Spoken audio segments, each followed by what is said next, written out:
ఇయాలనైతే నేను మీ ముంగటికైతే గంగుల అంజలి యాదవ్ మేడం అయితే తీసుకొని వచ్చిన. మరి మేడము ఎండి బోనం ఎత్తుకొని పోతుంటే సో ముందుగా మన బోనాలు ఆషాఢ మాసం వచ్చిందంటే ప్రతి ఒక్క ఆడపడుచులకి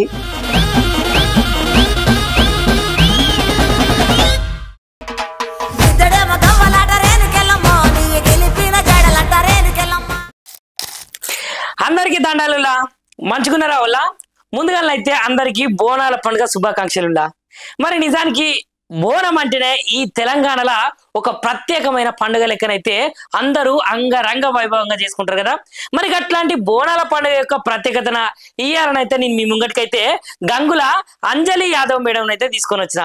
మరి మేడము ఎండి బోనం ఎత్తుకొని పోతుంటే ఆ యొక్క అమ్మవారి దగ్గరికి అయితే చాలా భక్తి శ్రద్ధలతో అయితే అమ్మవారిని పూజించుకుంటా అమ్మవారికి అయితే ఎండి బోనం ఎత్తుకొని అయితే కదిలిపోతుంది మేడం. సో మరి మేడం అయితే ఇప్పుడు మనం అడిగి మాట ముచ్చటైతే ఒకసారి చేయాలి కదా. నమస్తే మేడం. నమస్తే అన్న. శనార్థి. శనార్థి. మంచిగా ఉన్నారా? చాలా బాగున్నాము. మరి మీరైతే తెలంగాణ రాష్ట్రంలో ఉన్నటువంటి ఈ బోనాల పండుగ ఉత్సవం అయితే ఇప్పుడైతే ఆ జోరు అయితే అందుకున్నది కదా. అవును. మరి మీ దగ్గరికి వస్తే గత అంటే 4 సంవత్సరాలు ఎండి బోనం ఎత్తుకొని ఇప్పుడు 5వ సంవత్సరంలోకి అడుగు పెట్టిరు. సో మరి గిట్లా ఈ ఎండి బోనం ఎత్తుకున్నందుకు గల కారణం ఏంటిది? అసలు బోనం అంటే ఏంటిది? మరి బోనం యొక్క ప్రత్యేకత ఏమున్నది?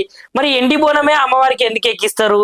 ఆ బోనం తయారు చేసేటప్పుడు తయారు ఎట్లా చేస్తారు? ఆ తయారీ విధానం అనేది మరి ముందుగా తెలంగాణ ప్రజలందరికీ నా యొక్క ధన్యవాదాలు. ఆషాఢ మాసం బోనాల శుభాకాంక్షలు. ప్రతి ఒక్క అక్క చెల్లెలకు అన్న తమ్ముళ్ళకి బోనాల శుభాకాంక్షలు. నేను మీ అంజలి యాదవ్, తెలంగాణ స్టేట్ వైస్ ప్రెసిడెంట్ని, ఒక యాదవ రాష్ట్రం తెలంగాణ అధ్యక్షురాలని, ఒక యాదవ కుటుంబంలో పుట్టిన ఒక ఆడబిడ్డని. సో ముందుగా మన బోనాలు అంటే ఫెస్టివల్. ఆషాఢ మాసం వచ్చిందంటే ప్రతి ఒక్క ఆడపడుచులకి ఒక మంచి ఫెస్టివల్ అంటాము, ఒక మంచి పండగ. ఎందుకంటే చక్కగా అలంకరించుకొని అమ్మవారిలాగా రెడీ అయ్యి పట్టు చీరలు గాజులు వేసుకొని జడేసుకొని సో అమ్మవారికి బోనం తీస్తూ వెళ్ళిపోవాలని ఎంతో ముచ్చటగా ప్రతి సంవత్సరం ఆషాఢ మాసం కోసం ఎదురు చూస్తుంటాం మనం. అంటే మేడం ఆషాఢ మాసం కోసమే ఎదురు చూసుడు, అదే విధంగా ఆషాఢ మాసంలో బోనాలు ఎందుకు పెడతారు మరి అమ్మవారికి? అమ్మవారు ఆషాఢ మాసంలో ఊర్లో కొలువుదీరుగా కూర్చుంటది, ప్రజలని చక్కగా వాళ్ళని అమ్మవారు దీవిస్తదన్న ఆలోచనతోటి అమ్మవార్లకు మనం అందుబాటులో ఉంటాము. సో పిలిస్తే పలుకుద్ది అమ్మ ఈ రోజు ఆషాఢ మాసంలో అనేది మా నమ్మకం. ఇంకొకటి ఎండి బోనం యొక్క ప్రత్యేకత ఏంటిది మరి? వెండి బోనం అనే ప్రత్యేకత ఏం లేదన్నా, అమ్మవారికి శ్రేష్టంగా ఇష్టంగా పెట్టేది మట్టి బోనం. పూర్వం నుంచి వచ్చేది మట్టి బోనంలో పెడుతున్నాము. సో మా తాత ముత్తాతల దగ్గర నుంచి మాకు ఎల్లమ్మ ఉంది. ఆ అమ్మవారికి మేము మట్టి బోనంలో అమ్మవారిని మట్టి బోనం తయారు చేసే వాళ్ళము. సో మట్టిలో కూర్చున్న మాణిక్యం ఎల్లమ్మ అంటాము, పుట్టలో పుట్టిన ఆవిడ అని అంటాం కాబట్టి. సో అలా మట్టి కుండలో బోనం చేస్తూ వస్తూ ఈ రోజు ఆర్థిక పరిస్థితి మెరుగు పడుతున్న కొద్దీ బంగారు బోనంలో కొంతమంది, వెండి బోనంలో కొంతమంది అలా పెడుతూ వస్తున్నాము. సో అమ్మవారి దయ వల్ల నాకు వెండి బోనం కొనుక్కునేంత స్తోమత ఇచ్చింది. నేను గత 4 సంవత్సరాల నుంచి ఇప్పుడు ఈ సంవత్సరం 5వ సంవత్సరము అమ్మవారికి వెండి బోనం ఎత్తుతున్నాను. ఇంకొకటి ఇట్లా మీ ఇంట్లోకి రాగానే ఇంత ప్రశాంతంగా అటు చూస్తే పూజ గదిలా మంచిగా అమ్మవారిని అలంకరించి దీపారాధనతోటి పసుపు బండారితోటి యాపాకు రిల్లలతోటి ఎంత చక్కగా ముస్తాబు చేసిరంటే అంత చక్కగా ముస్తాబు చేసిరు. ఇక ఆ దేవుని యొక్క గుడి చూస్తేనే ఆ దేవుని మీద దేవత మీద మీకున్నటువంటి ఆ ప్రేమ గాని భక్తి గాని శ్రద్ధలు గాని చూస్తేనే మీ భక్తి అయితే అర్థమవుతుంది. సో మీ ఇంట్లో ఉన్నటువంటి దేవత గురించి దేవుని గురించి చెప్పాలంటే మీరేమని చెప్తారు? మాకు ఒక కన్న తల్లి లాంటిది అమ్మవారు. సో అలాంటిది నిత్యం వెనక ఉండి మనల్ని నడిపించే అమ్మ జగదాంబిక కనకదుర్గాదేవి. నా ఇంటి కులవెల్పు రేణుకా ఎల్లమ్మ తల్లి మా ఇంట్లో గత 4 సంవత్సరాల కింద నేను ప్రతిష్ఠ చేయడం జరిగింది మా గురువుల ఆదేశం ప్రకారము. సో ఆ 4 సంవత్సరాల నుంచి అమ్మవారిని నిత్యం దీపారాధనతో అఖండంతో నేను అమ్మవారిని పూజిస్తూ అలంకరిస్తూ నేను అమ్మవారి పూజలో నేను పాల్గొంటున్నాను. సో నిత్యం నేను చేసే పనులలో కానీ నేను బయటికి వెళ్ళిన చేసే విజయ కార్యక్రమాల్లో కానీ నా పిల్లల చదువులు కానీ నా కుటుంబం కానీ ప్రతి దాంట్లో మా అమ్మ అనేది మా వెనకాల ఉంది అనే నమ్మకంతో నేను ఆమెను లేచిన కాంచి ఆమెను కొలుచుకుంటాను. ఇంకొకటి ఏంటిదంటే ఇప్పుడు మనము అమ్మవారికి బోనం సమర్పించే ముందట మరి బోనాన్ని అలంకరించే విధానం కానీ ఆ యాపాకు రిల్లలతోటి పసుపు బండారుతోటి దాని తర్వాత లోపల మనం ఏదైతే బోనం తయారు చేస్తామో మేడం ఆ బోనము ఎన్ని రకాలైనటువంటి కూరగాయలతోటే కానీ ఆ ఓడి బియ్యంతో ఎట్లా తయారు చేస్తారు అసలు ఆ ప్రత్యేకత ఏంటిదంటారు? ఇప్పుడు అమ్మవారికి మనం ఇష్టంతో ఏది పెట్టినా ఆహ్వానిస్తుంది నైవేద్యం అనేది. సో కొంతమంది బెల్లపన్నం పొంగలన్నం అంటారు, పాలు బెల్లము బియ్యము వేసి పొంగలన్నం చేస్తారు. కొంతమంది పసుపన్నం చేస్తారు. కొంతమంది ఏం చేస్తారంటే వైట్ అన్నం ఆకుకూర పెరుగు చింతపులుసు తోటి నైవేద్యం తయారు చేస్తారు. అట్లా ఎవరికి పూరీలు చేస్తారు. కొంతమంది అమ్మవారికి ఏ విధంగా పెట్టాలి అనుకుంటే ఆ విధంగా పెట్టొచ్చు. అమ్మే కాబట్టి ఏది పెట్టినా ఇష్టంగా తింటది అనే నమ్మకంతో వాళ్ళ ఇంటి ఆనవాతి ఫస్ట్ నుంచి ఏం పెడుతున్నారు, పొంగల్ పెడుతున్నారా లేకపోతే పసుపన్నం పెడుతున్నారా, వాళ్ళ గురువులు వాళ్ళ తల్లిదండ్రులు ఏం నేర్పించారో దాన్ని ఫాలో అయ్యి పెడుతుంటారు. ఇంకొకటి వెనకట ఒక శాస్త్రం ఉన్నదట. అయితే పోషమ్మ తల్లి అందరికి బోనం తీసుకురమ్మని చెప్పినప్పుడు పాపం ఒక్కరింట్లో మాత్రం బోనం అయితే వెళ్తలేదట. అరే ఈ ఊళ్ళో జనాలందరినీ బోనాలు తెమ్మన్నప్పుడు నాకు మంచిగా అంగరంగ వైభవంగా దీపాల కాంతులతోటి బోనాలు అయితే తెస్తారు, మరి ఈ ఒక్క ఆడపడిచి ఎందుకు తెస్తలేదు అని డైరెక్ట్ అమ్మవారే అక్కడికి పోయి అడిగిరట. అమ్మ మరి ఏంటిది, మరి నువ్వు నాకు బోనం తెలియదంటే ఇప్పుడు మీరు చెప్పారు కదా పచ్చి పులుసు తోటి, మరి ఆ పచ్చి పులుసు యొక్క ప్రత్యేకత? పచ్చి పులుసు చింతపులుసు అనేది దాంట్లో చింతపులుసు కానీ ఉల్లిపాయలు కానీ అవి ఎందుకంటే అమ్మవారికి చల్లదనం ఇస్తుంది. పిల్లలకు కూడా అమ్మవారు వచ్చినప్పుడు పొంగల్ చిన్న చిన్న అమ్మవారు పోసినప్పుడు కూడా వేప మండలు చింతపులుసు ఉల్లిపాయ పెడతాము. ఉల్లి చేసిన మేలు తల్లి కూడా చెయ్యదు అంటారు. సో అలా చల్లని తల్లికి అవి చల్లదనం ఇస్తుంది కాబట్టి అమ్మవారికి ఇష్టం కాబట్టి అమ్మవారు దానికోసం వస్తుంది. సో ఇప్పుడు తెలంగాణ రాష్ట్రంలో చూసుకుంటే 4 దిక్కుల్లో అయితే అటు ఉజ్జయిని మహంకాళి కానీ, లాల్ దర్వాజా కానీ, లష్కర్ బోనాలు కానీ, దాని తర్వాత ఇక్కడ ఉన్నటువంటి జుబ్లీల్స్ పెద్దమ్మ బోనాలు కానీ, సో ఒక్కొక్క దగ్గర ఒక్కొక్క ప్రత్యేకత ఉంటుందట. సో మరి మీకైతే ఆ 4 ప్రత్యేకతలు ఏమన్నా తెలుసా? ఇప్పుడు ఎవరైనా సరే నలుగురు అమ్మవార్లు ఒకటే అంటాను. ఆది పరాశక్తులు 9 మంది అవతారాలు ఉన్నాయి. 9 మంది అవతారాలు ఒకటే, ఒక్కొక్క రూపంలో దర్శనం ఇస్తుంటారు. అందుకే ఎవరికి కాలనీలో అనుకూలంగా ఏ అమ్మవారు ఉంటే ఆ అమ్మవారిని 9 అవతారాల్లో మనం కొలుచుకుంటూ వాళ్ళ దగ్గరికి వెళ్ళేసి ఒడిబియ్యాలు పోసి బోనాలు పెట్టి మనము చక్కగా అమ్మవారికి మనం పూజలు చేస్తుంటాము. అదే విధంగా భాగంగా నేను కూడా ఈ ఆషాఢ మాసం సప్త బోనాలు ఏదైతే 4 అమ్మవార్లతోటి 4 సండేలు జరుగుద్దో, సికింద్రాబాద్ మహంకాళి కానీ, తర్వాతకి బల్కంపేట ఎల్లమ్మ కళ్యాణం కానీ, రేపు తొలిత గోల్కొండ అమ్మవారు జగదాంబిక అమ్మవారు కానీ, ఈ లాస్ట్ వారం వచ్చేసి ఆషాఢ మాసం లాస్ట్ ఆదివారం గ్రామ దేవతలు అంటారు. ప్రతి ఒక్క కాలనీలో గ్రామ దేవతలు. అదే విధంగా 4 సండేలు 4 ఆదివారాలకు నేను కూడా అమ్మవారికి చేయడం జరుగుతుంది.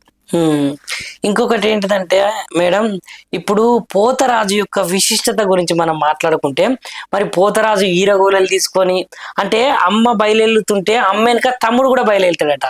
మరి అమ్మగారికి అదే విధంగా ఈ పోతరాజుకు ఉన్నటువంటి సంబంధం ఏంటిది? పోతరాజు ఈరగోళలను పట్టుకొని ఎందుకు మరి అట్లా ఒక భయానకమైన రూపంతో అమ్మకు రక్షించుకుంటా అది ఎట్లా వచ్చింది మరి ఆ ఆనవాయితీ? అమ్మవారికి తోబుట్టు అనేవాళ్ళు ప్రతి ఒక్క ఆడపిల్లకు కూడా తోబుట్టు ఒక బలగం అంటారు. సో అలాంటి తమ్ముడు అమ్మకి అక్కకు రక్షణ లాగా పోతురాజు లాగా ముందల వెనకాల సెక్యూరిటీ పరంగా అంటాం కదా. సో కొండంత బలంతో పోతురాజు అనేవాడు ఆ గెటప్ తోటి మనము తరతరాల నుంచి నేను కూడా చూస్తున్నాను. సో అదే విధంగా రెడీ అయ్యి వస్తుంటారు.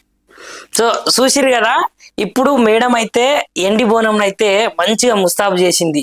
అంటే ఎండి బోనంకు పసుపుతోటి బండారుతోటి గట్లనే యాపరిల్లలతోటి గండ దీపం అఖండ దీపం అఖండ దీపంతో కూడా మేడం అయితే చేసింది. ఒక్కసారి మేడం మరి బోనం ఒక్కసారి మీరు మా ప్రేక్షకులకు చూపిస్తారా మీ ఎండి బోనాన్ని? అమ్మవారికి ఇలా అలంకరించుకొని మనం బోనం తీసుకుపోవడం జరుగుతుంది. ఈ బోనంలో వచ్చేసి నేను పొంగలన్నం పెడతాను. పొంగలన్నము ఎందుకంటే నా చిన్నప్పటి నుంచి మా అమ్మ నాన్న కానీ మా అమ్మమ్మలు మా తాతయ్యలు కానీ మా మేనమామలు అందరూ పొంగలన్నం పెట్టేవాళ్ళు. పొంగలన్నము పైన చింతపులుసు లేదు అంటే సాకపోయడానికి పెరుగు కానీ వేసేవాళ్ళు. సో ఒకప్పుడు మేము మట్టి కుండలో ఈ బోనం చేసేవాళ్ళము. మట్టి కుండ అలంకరించి బొట్లు పెట్టుకొని సో వేప మండలు పెట్టుకొని పైన గండ దీపం పెట్టుకొని మేము అమ్మవారికి ఎక్కించేవాళ్ళము. సో ఇప్పుడు జనరేషన్ మారిపోయింది కాబట్టి బిజీ అయిన లైఫ్లో ఉంటాము. సో అందరికీ మట్టి కుండల బోనం చేయటం కూడా రాదు, కుండ అలంకరణ చేయటం కూడా రాదు కాబట్టి సోమత కలిగింది నాకు. గత 4 సంవత్సరాల నుంచి నేను వెండి బోనం చేయించుకోవడం జరిగింది అమ్మకి. ఎందుకంటే మట్టి కుండల బోనం ఎక్కిస్తే చాలా మంచిది, కాదనట్లేదు. కానీ అమ్మవారికి బోనం ఎక్కించినాక ఆ కుండలు తర్వాతకి పడేయటం జరుగుతుంది, వాటర్లోనో అక్కడిక్కడో పడేయటం జరుగుతుంది. బోనం పెట్టిన సారి ప్రతి ఒక్కసారి కుండలు తీసుకొచ్చి వేస్ట్ చేస్తాం ఎందుకు అనిపించేసి అమ్మవారికి ఇంత చేస్తున్నాను కాబట్టి ఆమె కోసం నేను ఏదైనా ఒక వస్తువు కొని పెట్టుకుంటే బాగుంటుంది అని చెప్పేసి అమ్మవారికి ప్రత్యేకంగా ఒక 2 కేజీలు పెట్టి నేను బోనం చేయించుకోవడం జరిగింది. ఎందుకంటే ఈమెకు ఓన్లీ ఆషాఢ మాసం రోజు బోనం ఎక్కించిన రోజు ఇది వాడతాను, మళ్ళీ పూజ మందిర్లో నేను దీన్ని భద్రపరుస్తాను. అంటే ప్రతి ఒక్క పూజలో ఇది వాడి అమ్మవారి కోసమే ప్రత్యేకంగా వాడుతున్నాను అనేది నా తృప్తి అనమాట. అందుకే నేను ఇది చేయించుకోవడం జరిగింది. సో ఇప్పుడు ఇది రెడీగా చేయించుకున్నాం కాబట్టి దీన్ని శుభ్రంగా నీట్గా చేసుకొని దీంట్లో కింద బెల్లపన్నం పొంగలన్నం పెట్టుకొని పైన వేప మండలతోటి అలంకరణ, పైన పెరుగు నీళ్ళు కానీ చింతపండు ఉల్లిపాయలు సంథింగ్ అమ్మవారికి చలవ ఏది ఉందో అది పోసి పైన గండదీపం పెట్టుకొని అమ్మవారికి పచ్చని వడిబియ్యము, అమ్మవారికి చీర గాజులు బొట్టు అన్నీ తీసుకొని అమ్మవారికి. సో నా ఇంట్లో నుంచి నిండుగా నా ఇంటి ఆడపిల్ల నా కన్న తల్లిలాగా భావించి మా ఇంటి ఆడపిల్లకు నేను బియ్యం పోసి సారబెడుతున్నా అన్న తృప్తితోటి నేను అమ్మవారికి ప్రతి సంవత్సరము ఈ ప్రతి అమ్మవార్లకు నేను ఇవ్వటం జరుగుతుంది. పోయి అమ్మవారికి మొక్కి నా పిల్లలు నా ఇల్లు తెలంగాణ ప్రజలందరూ చల్లగా ఉండాలని చెప్పేసి అమ్మవారికి వడిబియ్యం పోసి బట్టలు పెట్టేసి ఇందులో ఉన్న ఈ వేప మండలు అక్కడ పెట్టేసి దాని మీద బెల్లపన్నం పెట్టేసి శాఖ పోసి గండదీపం అమ్మకి ఎక్కించి నేను రావడం జరుగుతుంటది. మీరు ఫస్ట్ బోనం ఎత్తుకుంటారు కదా మేడం, ఫస్ట్ ఎక్కడికి అంటే మామూలుగా ఇప్పుడు ఇక్కడ హైదరాబాద్ లో ఉన్నటువంటి అమ్మవార్ల దగ్గరికి మొట్టమొదటిగా తొలుతగా మీరు ఎక్కడికి వెళ్తారు మరి? ఇప్పుడు ఆషాఢ మాసం స్టార్ట్ అవ్వటం అంటే తొలుత గోల్కొండ జగదాంబిక అమ్మవారు మహంకాళి అమ్మవారి నుంచి స్టార్ట్ అయిపోద్ది. అది పూర్వం నుంచి స్టార్ట్ అంట, పూర్వంలో తరతరాల నుంచి ఉంది. ఎందుకంటే తరతరాల నుంచి గోల్కొండ ఆషాఢ మాసం బోనాలు స్టార్ట్ అంటే గోల్కొండ అంటారు. గోల్కొండలో స్టార్ట్ అయింది కాబట్టి రేపు తొలుత గోల్కొండ బోనాలు స్టార్ట్ అయిపోతున్నాయి. ఫస్ట్ నా బోనం గోల్కొండలో అమ్మవారికి జగదాంబిక అమ్మవారికి సమర్పించడం జరుగుతుంది. మేడం మరి ఇట్లా గోల్కొండకు పోయే క్రమంలో అంటే ఆ రోజు ఆ యొక్క బోనాన్ని సింగారించే విధానం కానీ మీరు అక్కడికి వెళ్ళే విధానం కానీ ఎట్లా వెళ్తారు మరి? మీరు వెళ్ళి అక్కడ గోల్కొండ అమ్మవారి దగ్గర బోనం అయితే సమర్పిస్తారు హంగు ఆర్భాటాలతోటి, అక్కడ ఉన్నటువంటి పోతరాజులే కావచ్చు జనాలే కావచ్చు చాలా హడావిడి ఉంటది కదా. సో మీరు వెళ్ళే విధానం ఎట్లుంటది మరి? అమ్మవారికి మేళతాళాలు అంటారు, డప్పులు మేళతాళాలు అంటే చాలా ఇష్టం అంటారు, పోతురాజుల విన్యాసాలు అంటే చాలా ఇష్టం. అందుకే నేను రేపు అంగరంగ వైభవంగా రేపు తొలిత స్టార్ట్ అయిపోతుంది కాబట్టి సో రేపు అమ్మవారు అక్కడ కొలువు తీరి రేపు ప్రతిష్ట చేస్తారు, అక్కడ చేస్తారు కాబట్టి ఆల్రెడీ పోతురాజుల గెటప్లు అక్కడ ఉంటాయి. సో నేను కూడా మేళతాళాలు మాట్లాడతాను. నా ఇంట్లో నుంచి పసుపు కుంకాలతోటి అమ్మవారికి పట్టుబట్టలతోటి బోనంతో నేను కూడా ఇక్కడ నుంచి బయలుదేరి అంత దూరం ఉన్నా కూడా కార్లు తీసుకొని వెళ్ళిపోయి అక్కడి నుంచి అమ్మవారి కొండ పైకి, నేను అసలు మామూలు టైంలో అసలు నేను నడవలేను, మెట్లు కూడా ఎక్కలేను, నాకు అసలు అలవాట్లేదు. కానీ ఈ టైంలో గోల్కొండ అమ్మవారికి అంత పైన కొండపైకి నేను బోనం ఎత్తుకొని నేను పైకి ఎక్కగలుగుతాను. నాకు ఎక్కే అంత ఓపిక కూడా నాకు అమ్మవారి ఇస్తుంది. ఎట్లా ఇస్తుందో నాకే తెలియదు. నేను 2వ ఫ్లోర్లో ఉంటాను, లిఫ్ట్ అయిపోతేనే సరిగా నడవలేను, ఎక్కలేను. అలాంటిది ఆ అమ్మవారు నాకు అంత బలం అనేది ఆమెని దర్శించుకోవడం కోసం నాకు అంత ఓపిక ఇస్తుంది. అంటే అమ్మవారిని మీరు ఇంత చక్కగా చూసుకుంటారు కాబట్టి ఆయురారోగ్యాలు అమ్మనే ప్రసాదిస్తుంది మీకు. అవునండి, కంపల్సరీ. ఇప్పుడు మరి జోగినీలకు శివసత్తులకు ఉన్నటువంటి తేడాలు ఏంటి మేడం? ఇప్పుడు జోగినీలు అమ్మవారిని పూజిస్తారు, శివసత్తులు కూడా అమ్మవారిని పూజిస్తారు. మరి శివసత్తుకి సపరేట్ గా జోగినీలకు సపరేట్ గా ఏమన్నా ఉంటుందా, లేకపోతే వాళ్ళకు వీళ్ళకి ఏమన్నా మధ్య వ్యత్యాసం ఏమన్నా ఉంటుందా? ఇప్పుడు నేను జోగినీళ్ళ కన్నా నేను చాలా చిన్నదాన్ని. నేను గత 5 సంవత్సరాల నుంచి అమ్మవారిని ఎత్తుకున్నాను. చిన్నప్పటి నుంచి ఎల్లమ్మకు చేస్తూనే ఉన్నాను. కానీ జోగినీలు శివశక్తుల తేడా అనేది మా గురువులు అనేది చెప్పారు. సో ఎందుకంటే మా గురువు జోగిని శ్యామల గారు, నాకు ఫస్ట్ అమ్మవారు ఇంట్లో ఎల్లమ్మని ప్రతిష్ఠ చేసింది ఆవిడే. దాని తర్వాతకి కొంతమంది జోగినీలను కూడా తెలుసు కాబట్టి సిటీలో చూస్తున్నాం కాబట్టి జోగినీలు వాళ్ళు ఎట్లా అంటే వాళ్ళ జీవితం సర్వస్వం వాళ్ళ అమ్మవారికి అర్పించిన వాళ్ళు ఏంటంటే పెళ్ళిళ్ళు చేసుకోకుండా బ్యాచిలర్గా ఉండిపోయి అమ్మవారి పూజలో నిత్యం 360 రోజులు అమ్మవారి పూజకు వాళ్ళు కటాక్షం కోసం ప్రజలందరూ బాగుండాలి, వాళ్ళు బాగుండాలని వాళ్ళ జీవితాన్ని అర్పంగా ఇచ్చిన వాళ్ళు జోగినీలు. అంటే అనునిత్యం అమ్మవారి సేవలు. నిత్యం అమ్మవారి సేవలు ఉంటారు. వాళ్ళకు పెళ్లి పిల్లలు అనేది ఏముండదు. అదే శివశక్తులు అని అంటే ఏంటంటే ఆల్రెడీ వాళ్ళు ఇప్పుడు మాలాంటి వాళ్ళు అమ్మవారు ఏంటంటే మాకు మ్యారేజ్ ఉంటది, ఒక స్త్రీ ఒక పెళ్లి ఉంటది, పిల్లలు ఉంటారు, ఇల్లు సంసారం అన్నీ ఉంటాయి. సో జోగినీలు చాలా గొప్ప వాళ్ళు. చెప్పాలంటే ఎంత గొప్ప వాళ్ళు అంటే వాళ్ళ జీవితాన్ని త్యాగం చేసిన వాళ్ళు అమ్మవారి కోసం. సో వాళ్ళు నిజంగా చెప్తున్నాము, అమ్మవారు కనపడదు మనకు, అమ్మవారు రూపంలోనే జోగినీలు మనకు కొలువు తీరుతారు. సో అమ్మవారి రూపం మనం జోగినీళ్ళలో చూడాల్సి వస్తుంది. సో వాళ్ళ దగ్గర నుంచి మాలాంటి భక్తులు, మాలాంటి వాళ్ళ అమ్మవారికి నిత్యం పూజ చేసిన వాళ్ళకు అమ్మవారి కటాక్షం మాకు కూడా ఈ విధంగా పూజలు చేసుకొని అమ్మవారికి బోనం పెట్టుకునే భాగ్యం అనేది కలుగుతుంది. సో మేడం, మీరు అయితే ఇప్పుడు యాదవులు కదా? అవునండి. మరి మీకు మీ కులదైవం ప్రత్యేకతలు కొన్ని ఉంటాయి. ఏంటిదంటే మల్లన్న స్వామి కానీ, ఎల్లమ్మ కానీ, లేకపోతే పసుపు బండారి తోటి మీరు అక్కడ పీఠం పెట్టుకొని వాళ్ళను పట్నాలని చెప్పేసి ఇట్లాంటి మంచి మంచి కార్యక్రమాలు అయితే మీ దేవుళ్ళకు చేస్తారు కదా. మీ ఇంటి కులదైవం గురించి చెప్పదలుచుకుంటే మీరు ఏ విధంగా చెప్తారు? మరి ఇప్పుడు మనం ఇప్పటిదాకా మాట్లాడుకుంది నా ఇంటి కులదేవత గురించి.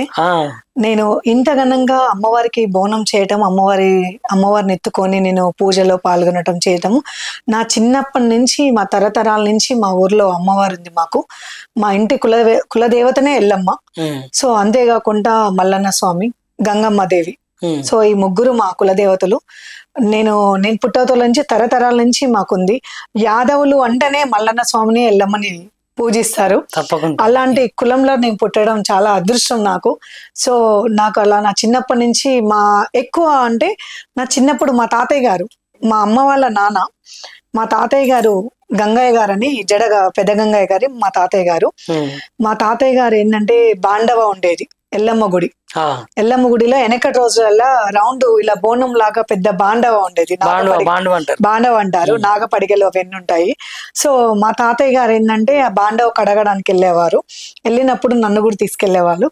అప్పుడు నేను ఆ బాండవ కడుగటం, ఆయన కడుగుతుంటే నేను పూజించడం చేయటము, అట్లా నాకు అమ్మవారు అంటే చాలా ఇష్టం అనమాట. అట్లా అమ్మవారికి గుడికి నేను పూజ చేయటం వల్ల తాతయ్యతో పోయి నేను అమ్మవారు అసలు ఎల్లమ్మ అని అంటే ఇట్లా ఉంటది అని చెప్పేసి నాకు చిన్నప్పటి నుంచి తాతయ్యతో నేను ఆ బాండవ కడగటం వల్ల, అమ్మవారి పూజలో నేను పాల్గొనటం వల్ల అదే అమ్మవారిని ఈ రోజు నా ఇంట్లో ప్రతిష్ట చేసుకోవడం జరిగింది. అదే నేను యాదవ కులలో పుట్టాను కాబట్టి మల్లన్న పట్నాలు కానీ, మల్లన్న బండారి కానీ, మా ఇంటి కులదేవత ఎల్లమ్మ కానీ, అదే విధంగా నాకు దుర్గాదేవి అంటే చాలా ఇష్టము. దుర్గమ్మ, బెజవాడ దుర్గమ్మ అంటే నాకు చాలా ఇష్టం అమ్మవారు. ఎందుకంటే నాకు ఎలాంటి పరిస్థితుల్లో అయినా అమ్మా అని నేను ఒక్కసారి నా మనసులో అనుకుంటే చాలు, నేను అనుకుంది నెరవేరుతుంది. సో ఆ అమ్మకు కూడా నేను చాలా చేయాలి అనుకున్నాను. గత 5 సంవత్సరాల నుంచి కూడా నేను భవానీమాల దీక్ష చేయడం జరుగుతుంది.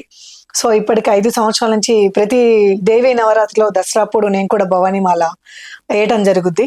సో అదే విధంగా భాగంగా అమ్మవారిని కూడా నా ఇంట్లో ప్రతిష్ట చేసుకోవడం జరిగింది, విజయవాడ దుర్గమ్మని.